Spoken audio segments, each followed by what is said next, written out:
الحمد لله رب العالمين، والصلاة والسلام على رسوله الكريم وعلى آله وصحبه أجمعين. أما بعد، يا أيها الذين آمنوا لا تلهكم أموالكم ولا أولادكم عن ذكر الله، فمن يفعل ذلك فأولئك هم الخاسرون. وأنفقوا مما رزقناكم من قبل أن يأتي أحدكم الموت فيقول رب لولا أخرتني إلى أجل قريب فأصدق وأكن من الصالحين ولن يؤخر الله نفسا إذا جاء أجلها والله خبير بما تعملون. صدق الله العظيم. اے ایمان والو، تمہاری اولاد، تمہارے مال تمہیں غافل نہ کر دیں اللہ کی یاد سے، اور جو ایسا کرتا ہے وہی لوگ خاص طور پر ناکام ہیں۔ جو کچھ ہم نے تمہیں دیا ہے اس میں سے خرچ کرو اس سے پہلے کہ موت آئے، اور پھر اس وقت تم کہو یا اللہ تو تھوڑی مہلت دے دیتا مجھے تو میں خوب کھل کے صدقہ کرتا اور نیک لوگوں میں شامل ہوتا۔ اور اللہ ہرگز کسی کی وقت کو، موت کو مؤخر نہیں کرتا جب اس کا وقت آ جاتا ہے، اور اللہ جو کچھ تم کرتے ہو وہ سب کچھ جانتا ہے۔ قرآن پاک میں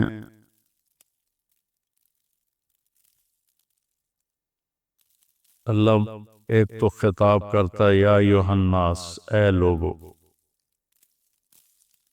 پھر ایک خطاب کرتا ہے یا بنی آدم، اے آدم کی اولاد، پھر ایک خطاب کرتا ہے قل یا ایھا الذین ھادوا، اے یہودیو، پھر اللہ کہتا ہے یا اہل الکتاب، اے اہل کتاب، پھر اللہ تبارک و تعالی کہتا ہے یا ایھا الذین کفروا، اے وہ لوگ جنہوں نے کفر کیا، اور ایک اللہ کہتا ہے یا ایھا الذین آمنوا، اے ایمان والو۔ یہ جو اللہ کا خطاب ہے یا ایھا الذین آمنوا، یہ خاص طور پر اللہ تعالیٰ نے ہم سے بات کی، آپ سے بات کی، کہ پوری دنیا میں اس وقت 8 ارب کے قریب آبادی ہے، اس میں 1.5 ارب مسلمان ہیں، تو اللہ ان سے کہہ رہا ہے، باقی سب سے بات نہیں کر رہا، اب صرف ان سے کہہ رہا ہے جو لا الہ الا اللہ محمد الرسول اللہ کی گواہی دیتے ہیں۔ تو اللہ ان سے کہہ رہا ہے کہ اے ایمان والو، تو کوئی اسپیشل بات ہے جو اللہ کہنا چاہتا ہے، تو اللہ پہ قربان جاؤں کہ ایک کم 90 بھی پورا نہیں۔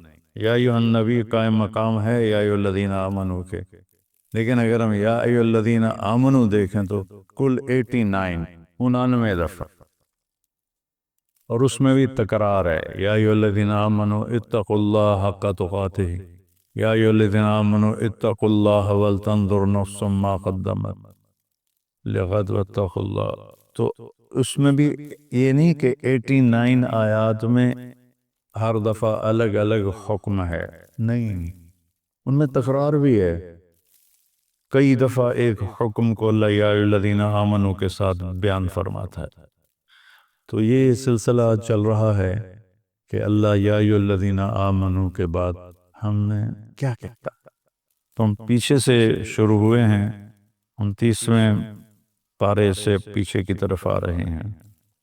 تو سب سے آخری جو یا ایھا الذین آمنوا ہے وہ ہے، یعنی شروع کرتا ہے اللہ یا ایھا الذین آمنوا لا تقولوا راعنا، یہ سورہ بقرہ میں ہے کہ اے ایمان والو میرے نبی کو راعنا مت کہا کرو۔ اس میں آداب نبوت ہے کہ نبی سے کلام کرنے کے کیا آداب ہیں، عام آدمیوں کی طرح ان سے بات نہیں ہو سکتی، اس کے آداب ہیں۔ اور آخری یا ایھا الذین آمنوا ہے یا ایھا الذین آمنوا توبوا الی اللہ توبۃ نصوحا، اے ایمان والو اللہ کی بارگاہ میں سچی توبہ کرو، نصوحا میں بڑی لفظ نصوحہ میں بڑی تسلی ہے، بہت بڑی تسلی ہے کہ توبہ اگر ٹوٹ جائے اور تم کر لو تو پھر اللہ جوڑ دے گا، پھر ٹوٹ جائے پھر تم سچے دل سے کر لو پھر اللہ قبول کر لے گا۔ میرے نبی کا فرمان ہے کچھ دن میں 70 دفعہ بھی توبہ توڑے اور 70 دفعہ توبہ کر لیں تو اللہ اس کی توبہ خوشی سے قبول فرماتا ہے، جیسے پہلی توبہ کو قبول کرتا ہے ویسے ہی 1000ویں توبہ کو بھی قبول فرماتا ہے، چونکہ اللہ پر ہمارے گناہوں کا اثر کوئی نہیں ہوتا۔ میرے اوپر زیادتی ہو تو میں معاف کرنے میں دیر کیوں لگاتا ہوں کہ میرے اوپر اس کا اثر ہوتا ہے، تو مجھے معاف کرنا مشکل نہ لگا۔ وَأُحْضِرَتِ الْأَنفُسُ الشُّحَّ، اللہ تعالیٰ نے بھی کہا کہ معاف کرنے میں تمہارا جو نفس ہے نا وہ بڑا کنجوس اور بخیل واقع ہوا ہے، تو میں اس لیے معافی میں دیر لگاتا ہوں کہ اگلے کی زیادتی کا ہمارے اوپر اثر ہوتا ہے، اس اثر کو زائل ہونے میں وقت لگتا ہے۔ بہت خوش قسمت ہیں جو اس اثر کو فوراً زائل کر کے معافی مانگنے پہ معاف کر رہے، بہت خوش قسمت ہے جس کو معافی مانگنا آ گیا اور جسے معاف کرنا آ گیا۔ اللہ اس کو بغیر حساب بھی کہہ دے گا تو میرے بندوں کو معاف کرتا رہا۔ ایک حدیث بھی یاد آ گئی، آپ نے فرمایا پچھلی امتوں میں ایک شخص تھا، اس کو اللہ کے سامنے پیش کیا گیا تو اللہ نے اس سے پوچھا تیرے پاس کوئی نیکی ہے آج مجھے دکھانے کے لیے؟ کہنے لگا جی میں تو 0 میٹر، کوئی نیکی، 0 میٹر، کوئی نیکی نہیں ہے اللہ۔ تو اللہ تعالیٰ فرمائیں گے اچھا تو سوچ کوئی تم نے کوئی خیر کا کام کبھی کیا ہو؟ وہ کہے گا کیتا ہی کوئی نہیں تو دساں کی یا اللہ، بس ایمان دا بول ہے میرے کو اور کچھ بھی نہیں۔ پھر اللہ فرمائیں گے اور غور کر، تو پھر تھوڑی دیر کے بعد وہ کہے گا یا اللہ میں تاجر تھا تھوک کا، تو میں لوگوں کو مال دیتا تھا، جس کو گھاٹا پڑ جاتا تھا اس کو میں معاف کر دیتا تھا۔ میں اپنے نوکروں سے کہتا تھا اس کو معاف کر دو مت لو، یہاں مکان لکھوا لیتے ہیں، آئے ہائے مکانوں کو تالے لگا دیتے ہیں کہ ساڑھے پیسے دے، مکان ساڑھے نہ لکھ کے دے، بڑا ظلم ہے، بہت ظلم ہے۔ ہماری تجارت کیا ہر شعبہ ہی ظلم سے بھرا ہوگا، ہماری عدالتیں ظالم ہیں تو باقیوں کا ظلم تو پھر کیا کہنا۔ تو جس کو گھاٹا پڑ جاتا تھا یا اللہ تو میں اس کو معاف کر دیتا، میں اپنے نوکروں سے کہتا تھا اس کو معاف کر، اور جو دینے میں ٹال مٹول کرتا تھا جیسے ہمارے سارے بازار کا ماحول ہے، پیسے پڑے ہوتے ہیں کہتے ہیں اللہ دی قسم ہے کوئی نہیں اگلے ہفتے آ گئے، یعنی اتنا بڑا جھوٹ بولتے ہیں اور اس پر قسم اٹھا، بیوقوف کم از کم قسم تو نہ اٹھا، جھوٹ بول رہا ہے قسم تو نہ اٹھا، لیکن وہ 2 گناہ کرتے ہیں، ایک جھوٹ بولتے ہیں ایک جھوٹی قسم اٹھاتے ہیں، 2 کبیرہ گناہ ہو۔ الا وقول الزور، میرے نبی فرمایا کہ تمہیں بڑے گناہ بتاؤں، الا اخبرکم باکبر الکبائر، کبیرہ گناہوں کے بھی کبیرہ گناہ بتاؤں، الاشراک باللہ، شرک کرنا، حقوق الوالدین، والدین کو رول کے رکھ دینا، روند کے رکھ دینا، ذلیل کر دینا، قتل النفس، بے گناہ کسی کو قتل کرنا، اور آپ ایسے ٹیک لگا کے بیٹھے یہ بات کر رہے تھے، پھر ایک دم آپ ایسے سیدھے ہوئے کہ الا وقول الزور، اور جھوٹا بول، اور جھوٹا بول، اور جھوٹا بول، اور جھوٹا بول، اس کو اتنا دہرایا کہ ابو بکر رضی اللہ تعالیٰ عنہ فرماتا ہے کہ میرے دل میں آیا کہ اب اللہ کرے خاموش ہو جائیں، اتنا اس کو دہرایا، جھوٹا بول، جھوٹا بول، جھوٹا بول، اور سارے 8 بازار کیا، ریڑھی والے کیا، جھوٹ ہی جھوٹ ہے، جھوٹ ہی جھوٹ ہے، جھوٹ ہی جھوٹ۔ تو وہ کہنے لگا یا اللہ جو تو دے نہیں سکتا تھا اس کو معاف کر دیتا تھا، جو دے سکتا تھا ٹال مٹول کرتا تھا، مجھے پتا ہے دے سکتا نہیں دیندہ پیا، تو میں اپنے نوکروں سے کہتا تھا جھگڑا نہیں کرنا، جب دے دے ٹھیک، جب دے دے ٹھیک ہے، جھگڑا نہیں کرنا، باقی میرے کو کوئی شے کوئی نہیں، نماز نہیں، روزہ نہیں، حج کوئی نہیں، زکوٰۃ کوئی نہیں، ذکر کوئی نہیں، تلاوت کوئی نہیں، تہجد کوئی نہیں، کوئی شے کوئی نہیں کہ یہ ایک گل ہے۔ تو اللہ تعالیٰ فرمائے کہ واہ میرا بندہ، تو میرے بندوں کو بڑی سہولت دیتا رہا، تو آج میں بھی تمہیں سہولت دیتا ہوں، چل بے ٹکٹا ہی جنت جا، جاؤ جنت میں۔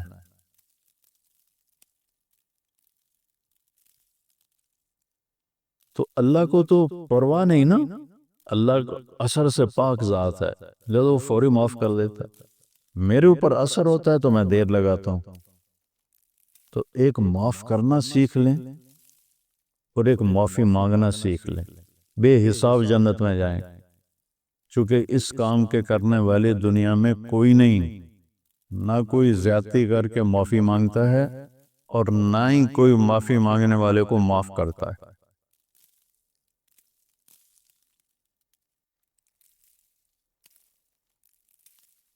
تو اللہ تعالیٰ نے توبۃ نصوحا، توبو الی اللہ توبۃ نصوحا، اے ایمان والو توبہ نصوح کرو۔ نصوح کسے کہتے ہیں؟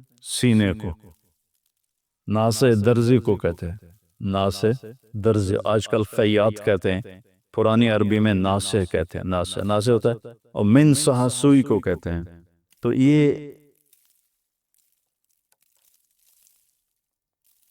کرتا دھاگے کے ساتھ یہاں سے جڑا ہوا ہے، یہ یہاں سے یہ دھاگے کے ساتھ جڑا ہوا ہے، یہ ہمیشہ جڑے نہیں رہتے، کبھی یہ دھاگے نکل بھی جاتے ہیں۔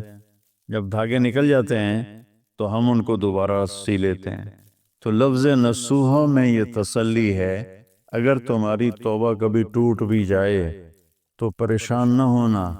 لوگ تمہیں کہیں گے تو عادت بنا لی ہے، ہر چوتھے دن تیری توبہ، کوئی قبول کوئی نہیں، تو میرے پاس آ جا، میری رحمت کا دربار بہت وسیع ہے، تو جب معافی مانگے گا میں معاف کروں، جتنی دفعہ مانگے گا اتنی دفعہ معاف کروں۔ قارون وہ مجرم ہے جس نے ایسا جرم کیا جو کائنات میں کسی نے نہیں کیا، کہ ایک رسول پر زنا کی تہمت لگائی، موسیٰ علیہ السلام پہ تہمت لگائی ایک عورت کے ذریعے سے، تو موسیٰ علیہ السلام سجدے میں گر گئے۔ اللہ تعالیٰ نے فرمایا زمین تیرے تابع ہے، جو کہے گا وہ کرے گی۔ تو موسیٰ علیہ السلام کھڑے ہوئے زمین سے کہا ابتلعی، نکل جائے اس کو، تو وہ زمین میں دھسا، پاؤں اندر چلے گئے، کہنے لگا موسیٰ معافی دے دے، آئندہ نہیں کروں۔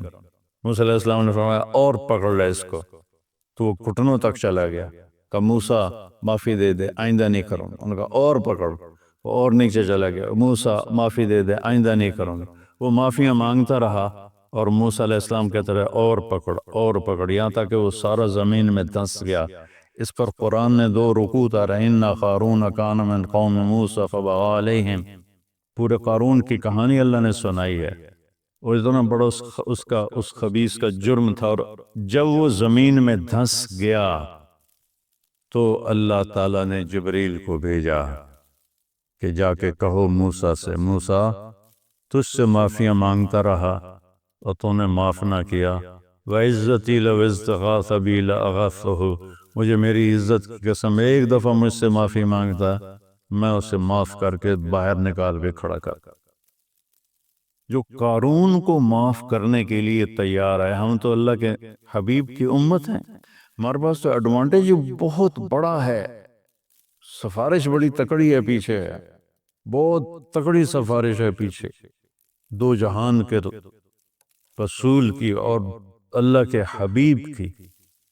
اللہ نے کسی نبی کی قسم نہیں کھائی، اللہ نے اپنے نبی کی جان کی قسم کھائی، لعمرک، تیری جان کی قسم۔ اللہ نے کسی کے شہر کی قسم نہیں کھائی، اپنے نبی کے شہر کی قسم کھائی، وَهَذَا الْبَلَدِ الْأَمِينَ۔ اللہ نے کسی نبی کی رسالت پہ قسم نہیں اٹھائی، اپنے نبی حبیب کی رسالت پہ قسم اٹھائی، یاسین والقرآن الحکیم انک لمن المرسلین، یہ قسم ہے قرآن حکیم کی، آپ میرے رسول ہیں۔ اتنی بڑی ہستی وہ پیچھے ہیں، سفارشی ہیں، اور اس کے باوجود میرے نبی نے فرمایا دیکھو کل قیامت کے دن مجھے رسوا نہ کرنا کہ تم فرائض چھوڑ کر آؤ اور حرام کاریاں کر کے آؤ، پھر مجھے کہو یا رسول اللہ میری جان بچائیں۔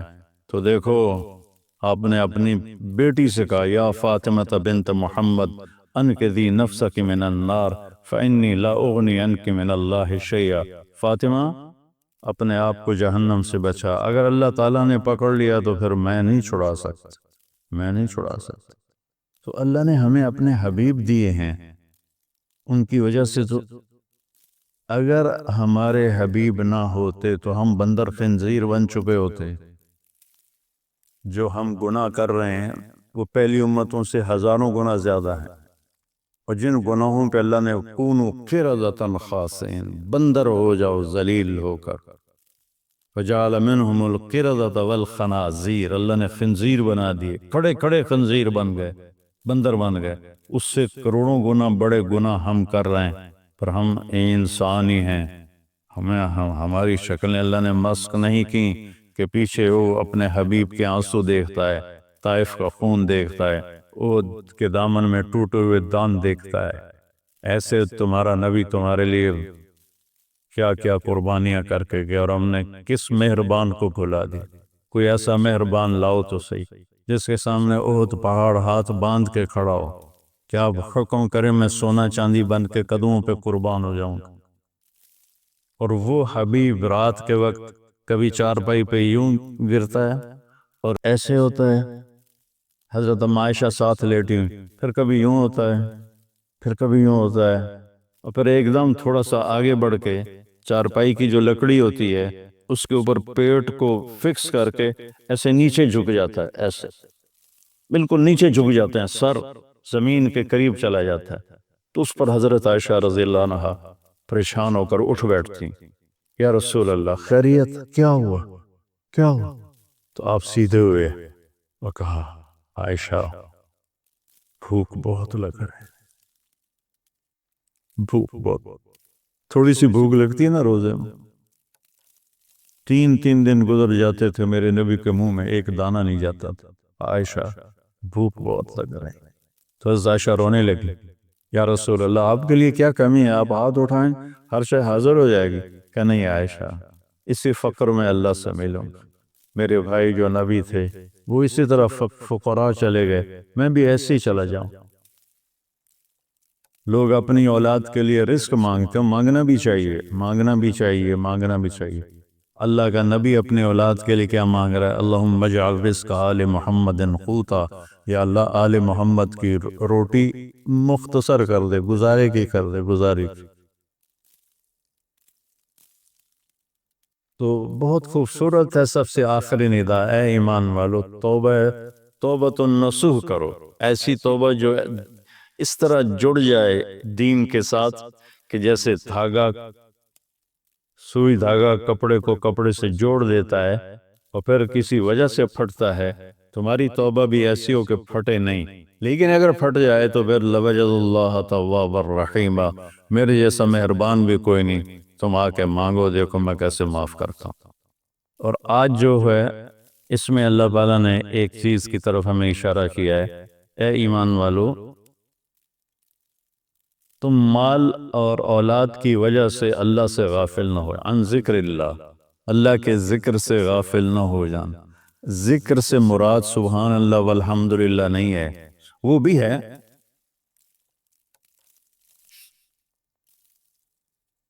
وہ بھی ہے، لیکن ذکر کا مطلب ہوتا ہے یاد، کسی کی یاد آئے، کسی کی یاد آئے تو آدمی اس کا نام لینا شروع کر دیتا ہے، نہیں ایک کیفیت بنتی ہے۔ یہ بچے یہاں رہتے ہیں، لمبا عرصہ رہتے ہیں تو ان کو گھر کی یاد آتی ہے لیٹے لیٹے، تو یہ کیا کہتے ہیں، گھر گھر گھر گھر گھر گھر، نہیں ایک کیفیت ہوتی ہے، کیفیت ہوتی ہے، تو وہ یاد۔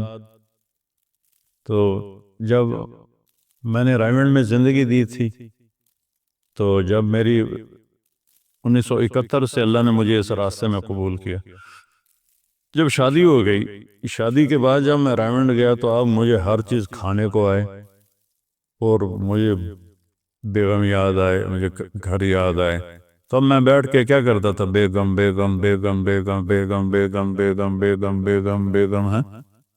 یاد ذکر ایک کیفیت ہوتی ہے، ذکر ایک کیفیت ہوتی ہے، اس کیفیت کا نام ہے، اس کیفیت کا نام ہے ذکر۔ وہ جو یاد کر کے آپ کو ایک کسک محسوس ہوتی ہے، ایک ہوک سی دل میں اٹھتی ہے، ایک درد جگر میں ہوتا ہے۔ ہم رات کو اٹھ اٹھ روتے ہیں جب سارا عالم سوتا ہے، وہ جو ایک کسک محسوس ہوتی ہے اور ایک اندر میں ایک اداسی کی کیفیت بنتی ہے، اس کو ذکر کہتے ہیں۔ پھر سبحان اللہ بھی ذکر ہے، الحمدللہ بھی ذکر ہے، لا الہ الا اللہ بھی ذکر ہے، اللہ اکبر بھی ذکر ہے۔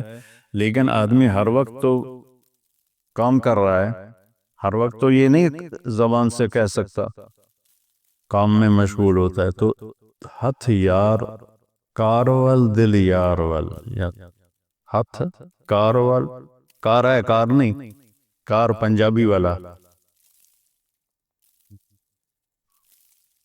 کوئی جس سے ہم کوئی تجارت کر رہا ہے، کوئی زراعت کر رہا ہے، کوئی کھیتی باڑی کر رہا ہے، اس کو کہتے ہیں کار، کاروبار نہیں کہتے کاروبار۔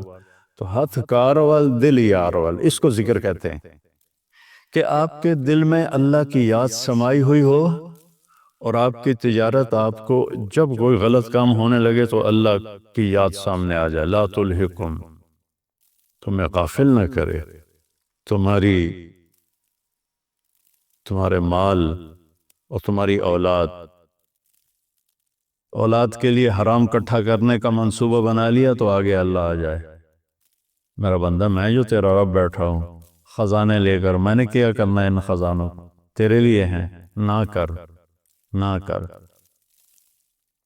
اور اگر تو نے ایسا کر لیا تو پھر تیرے سے بڑا ناکام کوئی نہیں۔ یا ابن آدم خلقت السماوات والارض ولم آیا بخلقہن، میرے بندے میں نے 7 آسمان 7 زمینیں بنائی، میں کوئی نہیں تھکا۔ وہ سن دے پہ ہو کہ میں کوئی نہیں تھکا۔ افیعینی الرِّیفُ عیشا اسوقہ الیک، تو تمہیں روٹی کھلا کے میں تھک جاؤں گا؟ یا ابن آدم لی علیک فریضہ ولک علی رزق، ایک کام تیرے ذمے ایک میرے ذمے، تو میری مان یہ تیرے ذمے، تجھے رزق پہنچانا میرے ذمے۔ آج تم کہتا ہے کہ کم سود نہیں ہوگا تو کاروبار کیسے چلے گا، جھوٹ نہیں بولوں گا تو بازار میں کیسے بیٹھ سکوں گا، اور اگر میں صحیح تولوں گا تو پھر میرا پروفٹ کم ہو جائے گا۔ اچھا مجھے یہ بتا، اللہ کہتا من اوصل الیک الغذاء وانت جنین فی بطن امک، جب تم ماں کے پیٹ میں پردوں میں چھپا ہوا تھا، اس وقت تمہیں رزق کون دے رہا تھا، کون پہنچا رہا؟ اور اس وقت صرف تو نہیں بن رہا تھا، میں جب ماں کے پیٹ میں بن رہا تھا تو میں اکیلا نہیں بن رہا تھا، میرے ساتھ کروڑوں بچے بن رہے تھے، اور ہر بچے کی سٹیج الگ الگ ہے، ایک کے ناک بن رہا ہے، ایک کا کان بن رہا ہے، ایک کی زبان بن رہی ہے، ایک کی انگلیاں بن رہی ہیں، ایک کے گھٹنے بن رہے ہیں، ایک کے ٹخنے بن رہے ہیں۔ تو اگر اللہ ایک سیکنڈ کے کھربویں حصے کے برابر بھی کسی سے غافل ہو جائے، وہ غفلت سے پاک ہے، اگر ہو جائے تو یہ آنکھیں ماتھے کی بجائے پیٹ پہ لگ جائیں، اور انگلیاں پاؤں سے اٹھ کر ماتھے پہ آ کے لگ جائیں، اتنی بڑی کائنات کے اندر نر مادہ کا نظام چل رہا ہے، اور اللہ تعالیٰ کہتا ہے میں ان سب کو رزق پہنچاتا ہوں۔ کس نے پہنچایا تھا تم میں ماں کے پیٹ میں رزق؟ اس وقت کون تھا؟ اچھا، اور جب تو دنیا میں آ گیا، وَلَا لَكَ سِنٌّ تَقْطَعُ، تیرے منہ میں دانت نہیں کہ تو کاٹ سکے، وَلَا لَكَ يَدٌ تَبْطِشُ، تیرے ہاتھ میں طاقت نہیں تو پکڑ سکے، وَلَا لَكَ رِجْلٌ تَمْشِي، تیرے پاؤں میں طاقت نہیں کہ تو چل سکے، نہ تو چل سکتا ہے، نہ تو پکڑ سکتا ہے، نہ تو کاٹ سکتا ہے، نہ تو بول سکتا ہے، نہ تو بتا سکتا ہے۔ جب تو اس بے بسی کے عالم میں تھا تو میں نے کیا کیا؟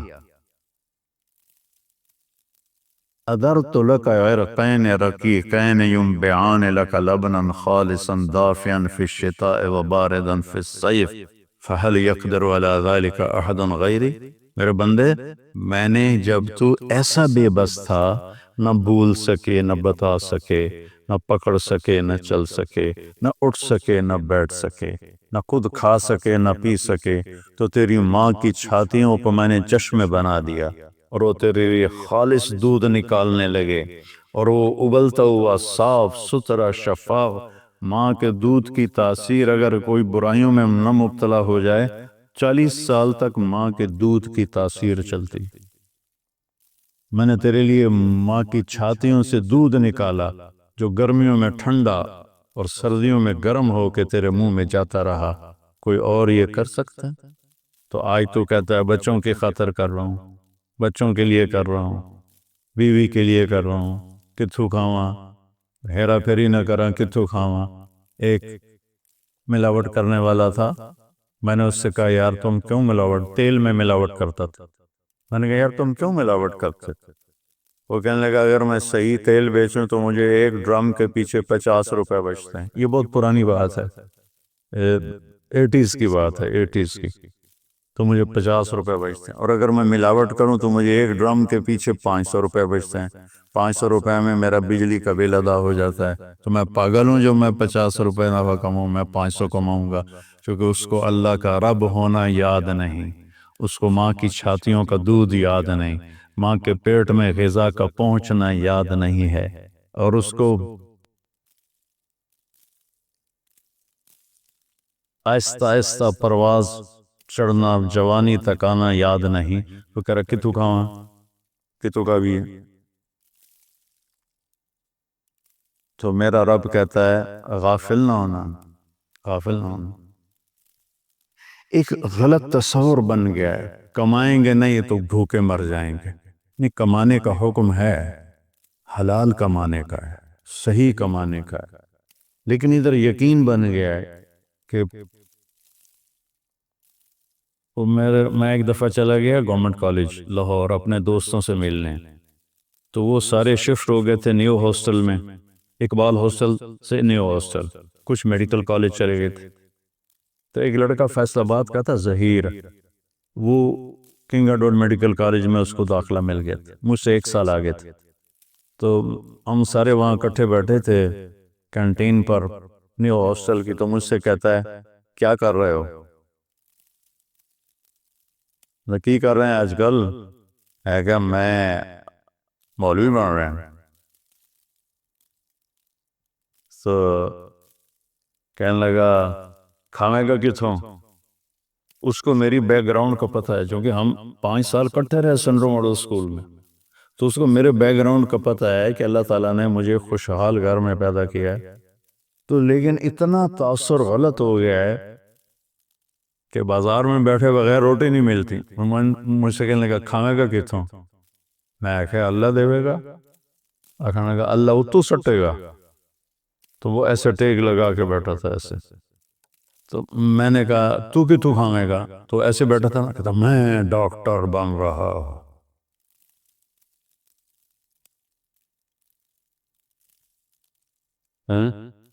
لوگوں دے پیشاب ٹیسٹ کر کر کے تو روٹی کھا سکنا ہے، میں قرآن پڑھا کے روٹی نہیں کھا سکتا۔ لا تلہکم اموالکم ولا اولادکم عن ذکر اللہ، تمہارے مال و اولاد تمہیں اللہ کی یاد سے غافل نہ کریں۔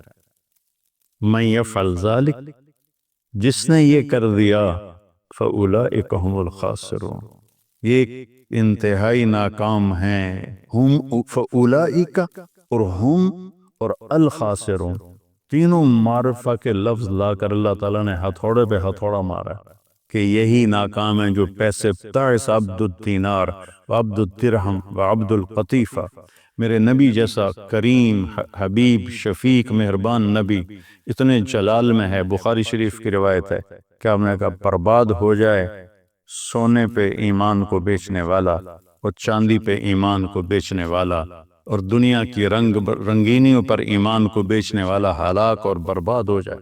تائس وانتکس، ہلاک و منہ کے بل گرے، وَإِذَا شِيكَ فَلَن تُقِشْ، اور اگر اسے کوئی کانٹا بھی چبھے تو کوئی اس کا کانٹا نکالنے والا نہ ہو، اتنے غصے میں آپ نے یہ بد دعا فرمائی۔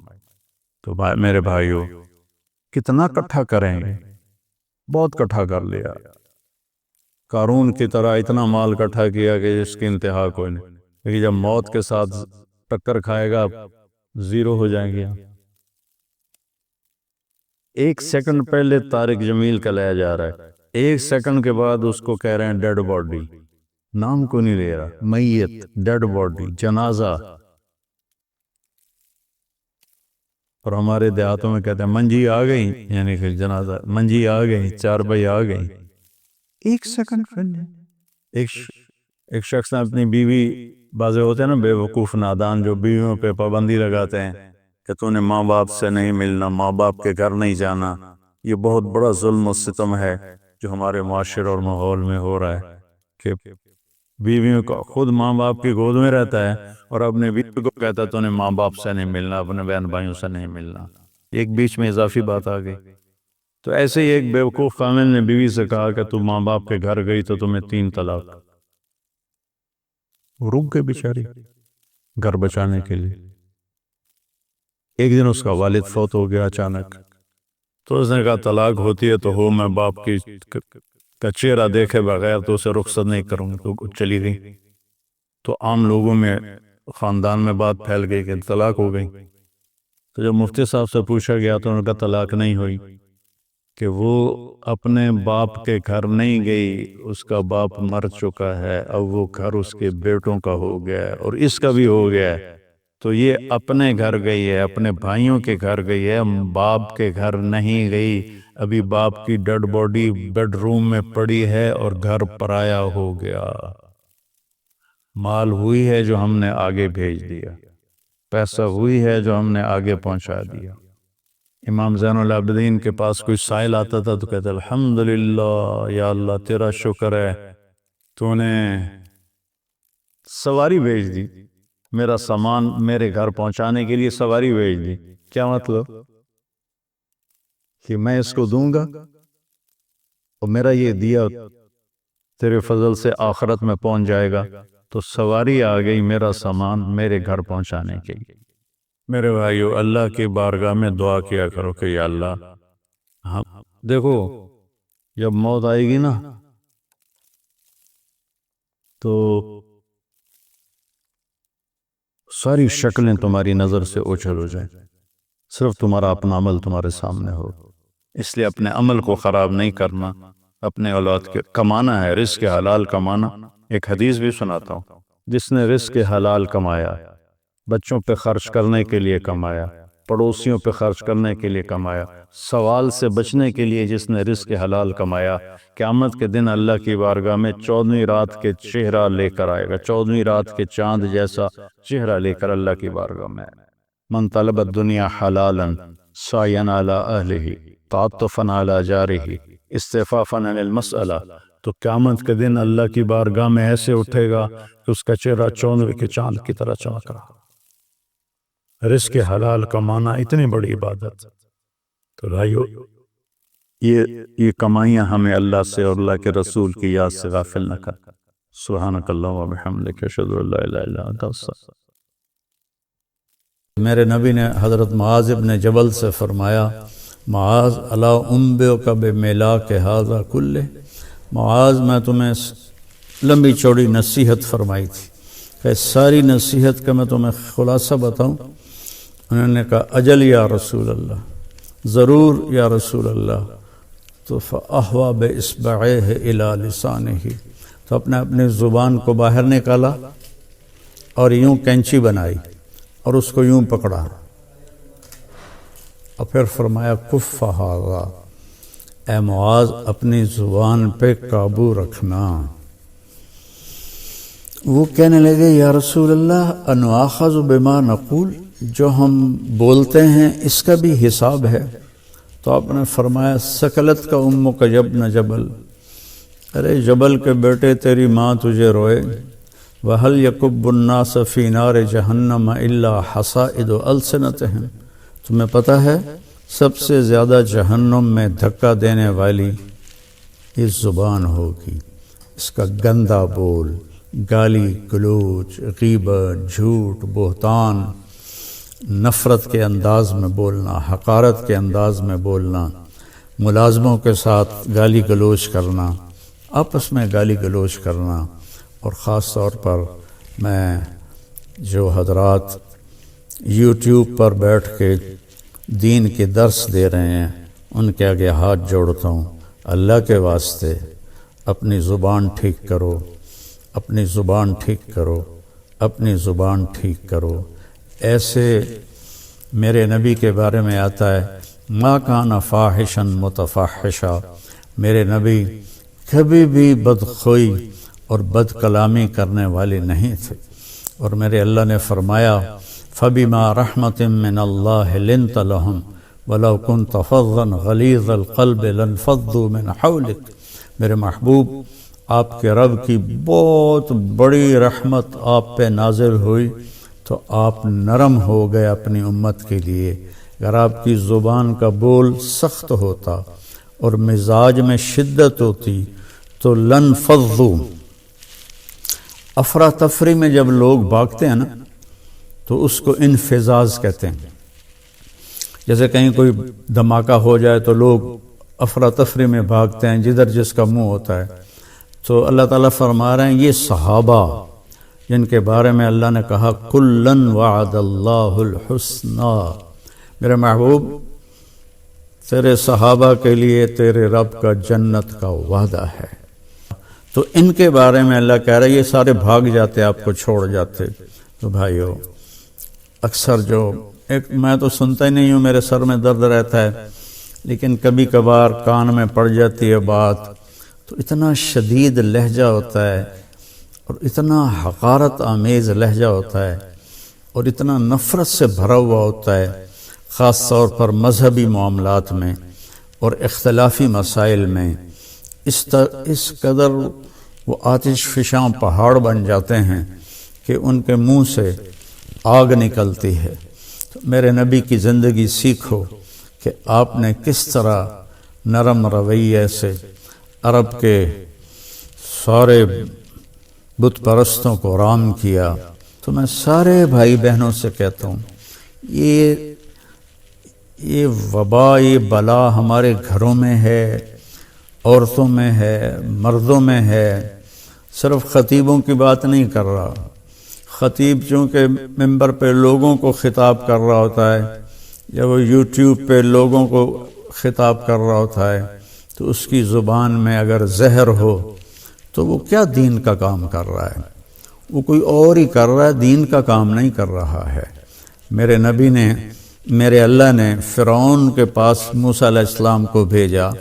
فرعون سے بڑا مجرم شاید ہی کوئی ہو جس نے کہا انا ربکم الاعلی۔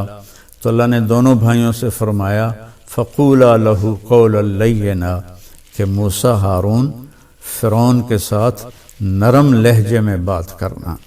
آپ اپنے اختلاف کو ظاہر کریں، لیکن اوروں کے یہ نفرت کا بول اور حقارت کا بول یہ اللہ کے ہاں بالکل پسندیدہ نہیں، اور اس بول میں، اس لہجے میں بات کرنا یہ کوئی دین کی بات نہیں ہے، یہ نفس کی شرارت ہے۔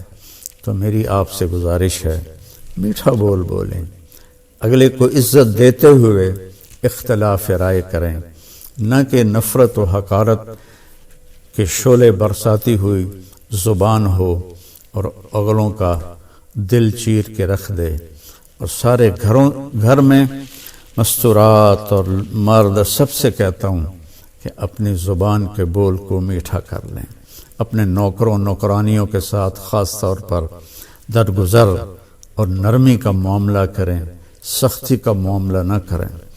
ایک صحابی نے آ کر کہا یا رسول اللہ، میرا خادم ہے، غلام، وہ غلط کام کرتا ہے تو میں اس کی پٹائی کرتا ہوں، تو اس کا کیا معاملہ ہوگا آخرت میں؟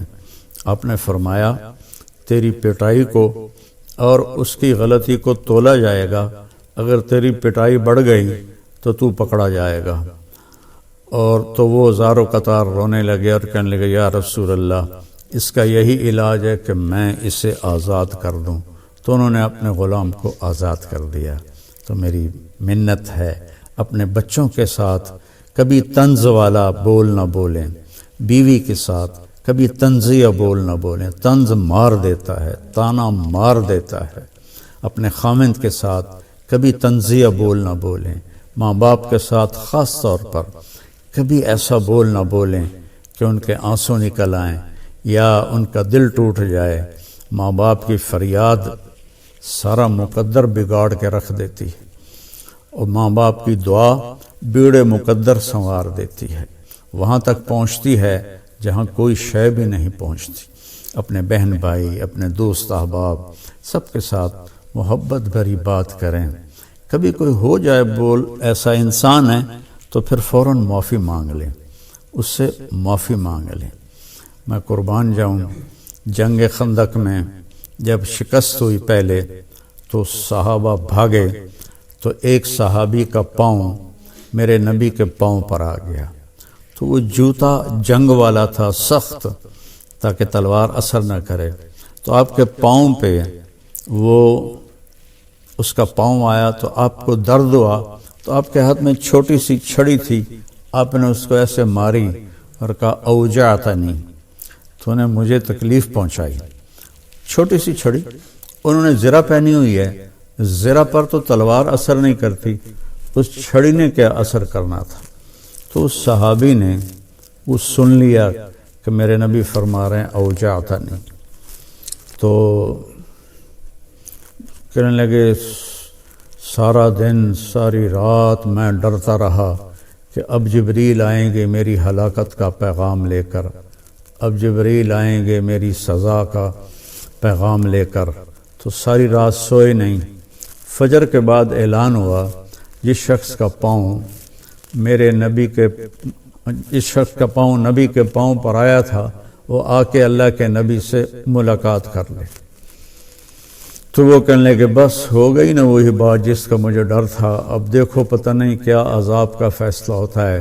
وہ کانپتے ہوئے ڈرتے ہوئے تشریف لائے، تو آپ اسے دیکھ کر مسکرائے اور فرمایا میرے پیارے، کل میں نے تمہیں چھڑی مار دی تھی، میں اس کی آپ سے معافی مانگتا ہوں، اور یہ 100 اونٹ آپ کو اس کے بدلے میں ہدیہ کرتا ہوں۔ یہ میرے نبی کا معاملہ تھا۔ ہم لوگوں کے دل توڑ کر، کفر کے فتوے لگا کر، ایک دوسرے کو کافر کہہ کر، ہم ایسے اپنے غصے کی آگ میں جل بھن رہے ہوتے ہیں، تو ہماری بات کہاں اللہ کی بارگاہ میں قبول ہوگی۔ تو بھائیو، اختلاف کے بھی آداب سیکھو، اختلاف رائے کے بھی آداب سیکھو، اور بولنے کے بھی آداب سیکھو کہ ماں باپ سے کیسے بولنا ہے، بیوی سے، بچوں سے، خامند سے، بہن بھائیوں سے، اپنوں سے، غیروں سے، کوئی ایسا بول نہ نکلے۔ ابو دجانہ رضی اللہ تعالیٰ عنہ بہت بڑے صحابی ہیں، تو وہ فرمانے لگے ایک دن کہ میں تمہیں بتاؤں میری بخشش کا سب سے بڑا عمل یہ ہے کہ میری زبان سے کسی کو دکھ نہیں پہنچا اور میرے دل میں کسی کے لیے نفرت نہیں ہے۔ تو یہی 2 باتیں سارا معاشرہ اپنا لے، اور خاص طور پر جو ممبروں پر، یوٹیوب پر لوگوں کو دین سنا رہے ہیں، وہ خاص طور پر اس کو اپنائیں، ایک اچھی مثال پیش کریں، ایک اچھی مثال پیش کریں۔ گالم گلوچ اور بد زبانی میرے اللہ کی بارگاہ میں ہرگز قبول نہیں ہے۔